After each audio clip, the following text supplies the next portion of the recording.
Hey guys, welcome to yet another Battleblood commentary. Today we've got a pretty short game to show, and I think I labeled it huge attack, so I think we're going to see some big hits from either side. So while I work out what kind of classes the other side has, again, this is back when the amulets did come out onto Live Realm, and we're putting it to the test. So as you can see, the order of our team kind of changes from time to time. This time Ronan's in the front. So Cassandra and Fallon are both really happy that they're not in the front, and as always, I'm always at the end usually. But anyways, they figured out. I guess they figured out who our life player was straight off the bat, just based off on our health, I believe. And they're going to start very aggressively here with the. So we have a pyromancer, and they have a life over there. I think the life player has the two shields that are placed on him right now, and that meteor ended up taking off that infection anyway. So the first player on the other side, I think Alia Drakerider, yeah, Alia Drakerider's card was kind of voided there, kind of null. And Scot Griffintamer putting up, I believe it's a vengeance bubble. So we know that this team is very attack heavy, and that they do have a life player on the other side. So they're not too. They're going to try to take us out as best as possible. So we're going to build up our defenses. Cassandra placing that vaporize on the life player with the myth amulet. Again, sometimes these amulets can give away what class you are. Most of the time, you'll have tank classes using. Ooh, good stun there by Alia.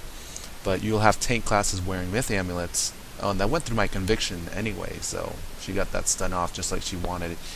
Dual sets of ice and storm shields, and another vengeance on the pyro right here, and that balance player, I believe, putting up. Well, I'm not sure if it's a balance. We'll have to see what he throws out, but he's putting up a blade already, and all of us are stunned right now. So the other side are, if they all hit together, they can get some pretty nasty things off. If Victoria Firewalker could use a smoke screen to also blind us and further suppress us. So let's see, Alia, another pyro, so it's a double pyro in this game. Someone getting through the match using that glitch there. But the sprightlies are going to help keep us in the game without too many heals needed. So yeah, my teammates, as long as my teammates get them, I mean, as an ice player, I generally don't really care about recovery all that much. As long as my teammates can stay alive. Because most of the time I will be up a lot longer. Anyways, treasure elementals here on the pyro, and here comes the raw, Fallon's most hated spell, and he's got that crit bubble up with that balance blade, treasure balance blade, I think, maybe even a dragon blade, but I don't think his pet casted it. But anyways, huge hits coming out the other end. Good thing that we weren't smoke screened, otherwise we wouldn't have reliable heals and whatnot. So here's our strategy now. The other side has blades, they have shields. We need to get through to them. We need to start doing some damage because the other side is just damage heavy. Those pyromancers may be able to throw out 2 more meteors, plus that life player, if he hits, may take us down. Cassandra does not have enough pips. I have the rebirth in hand, and I think at this point we're going to have okay, Ronan's going to try to heal. Definitely going to have Cassandra rip down those blades and those shields right there. And Fallon's going to do as best as she can to deal some damage. But because I am going to be healing, Ronan's going to instead beef up Fallon's attack a little bit more. Try to get, take down their security blankets, those shields right there. Because the rest of those players do have vengeance up. And so instead of conviction, we know that the 3 out of 4 of them will be stunned if Fallon hits, and she does hit in this case. So she will be stopping one pyromancer, will be stopping the other pyromancer. Wow, no resist whatsoever on the first one.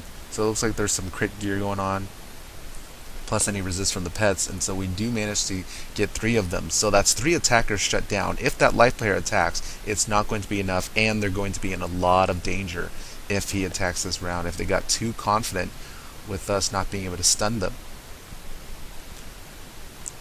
That our life player did not have enough pips to heal, that they felt, they possibly could feel very confident in taking us out very soon. But instead, the life player playing it very cautiously, very nice right there, knowing that his teammates are in danger of any kind of hits, seeing our pips. So instead decides to heal, but we prevented the two pyromancers and that balance player from blading and or hitting with any kind of spells. Anyways, Ronan may play a Nova at this point. He's got pips, he's got a blade. Yes, we're going to try to knock out Alia and try to prevent the life player from once again. Yeah, we're putting a lot of emphasis on killing Alia because she has a chance to be able to cleanse her ally there.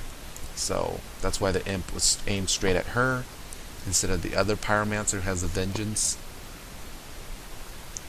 But we want her down, and we're going to try to suppress heals and ensure that she cannot play a cleanse for the life player here, in case he needs to do a rebirth or yet another unicorn, and therefore throwing out his pips and therefore rendering him kind of useless unless his other teammates have some attacks in hand, or some heals, some heals to bring him back. But as you can see, this is a pretty short game, so I think it's going to wind down. So this is an example of the amulets. It can prolong a game, and I know there are a bunch of long games after this one to show, but it also does hasten the game in a way. I mean, Cassandra being able to use that earthquake right away, taking out the storm ships, putting a lot of pressure on the life player. Now he's worried about his own health, and he's worried about his teammates who weren't protected by anything. So and those blades being taken out by Cassandra right there, and just in case Fallon did miss and those guys decided to hit us, we didn't want them benefiting too much from those blades. So let's see that he does. He has to pass. And yeah, so the rebirth was used by Adrian, so no, he's lost his chances to attack, and now we're going to try for full assault if possible. Look, I'm checking spells to see if they have Gargantua and Cassandra. Go ahead and build up pips in case either one of our teammates misses. We don't want the other side recovering or throwing satyrs if they have the amulets and whatnot. So yeah, dealing a lot of damage right there. The sandstorm, ouch. So down to just the life player now. Sandra's going to get some pips. If Fallon misses here, gets the life player, we'll get to live yet another round. But if she doesn't, that's a lot of pressure on top of him. It is a gargantuan tempest. And yeah, it goes off, so it looks like that's the end of that. I mean, the other side, you can definitely tell that they were definitely skilled. You know, I guess it was the disadvantage of second turn and just kind of, you know, using their pips in a way too quickly. I think they should have waited it out a bit more, but you know, there's so much you can do as a balanced double fire in life. So they nearly got us down right there. I think if they played a smoke screen, it would have definitely clutched us and kind of cornered us in a way. But yeah, can't really have all the cards fall in our hands at the right point always. So anyways, thanks for checking out this video. Hope you learned a little something from it, especially with the amulet use, especially from telling which opponents are which. And I will see you in the spiral. GG.